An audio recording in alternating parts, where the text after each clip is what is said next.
लाडकी बहीण योजनेअंतर्गत अपात्र किंवा पैसे बंद झालेल्या भगिनींसाठी अतिशय महत्त्वपूर्ण अपडेट. व्हिडिओ स्किप न करता पूर्ण पहा. तर आजच्या व्हिडिओमध्ये लाडकी बहीण योजना 2026 बाबत असलेल्या मोठ्या अपडेटची माहिती आपण जाणून घेणार आहोत. ज्या महिलांची ई-KYC प्रक्रिया अपूर्ण राहिली होती, चुकीची माहिती भरली गेली होती किंवा हप्ता बंद झाला होता, त्यांच्यासाठी आता शासनाने मोठा निर्णय घेतलेला आहे. आता अशा महिलांना ऑफलाईन पद्धतीने कागदपत्र जमा करण्याची संधी दिली जाणार आहे. त्यामुळे व्हिडिओ शेवटपर्यंत नक्की पहा.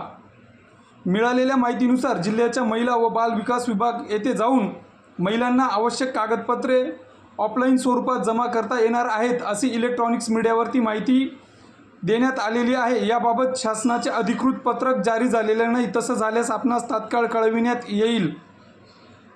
तर यासाठी ज्या महिलांचे हप्ते रखडले होते, तर यांची ई-KYC अपूर्ण राहणे, आधार लिंक समस्या, बँक खाते तपशील चुकीचे असणे, फॉर्ममध्ये चुकीची माहिती भरणे, दस्तऐवज अपलोड न होणे, या कारणांमुळे बऱ्याच भगिनींचे जे अर्ज आहेत ते अपात्र राहिले होते आणि यांना आता जी कागदपत्रे आहेत ती घेऊन जावी लागणार आहेत. त्यात म्हणजे आधार कार्ड, बँकेचं पासबुक, मोबाईल क्रमांक, रेशन कार्ड, अर्जाची पावती आणि ई-KYC संबंधित जी माहिती आहे म्हणजे स्वतःचं आणि पतीचं आधार कार्ड, असे सर्व डॉक्युमेंट ऑफलाईन पद्धतीने जमा करावी लागणार आहेत.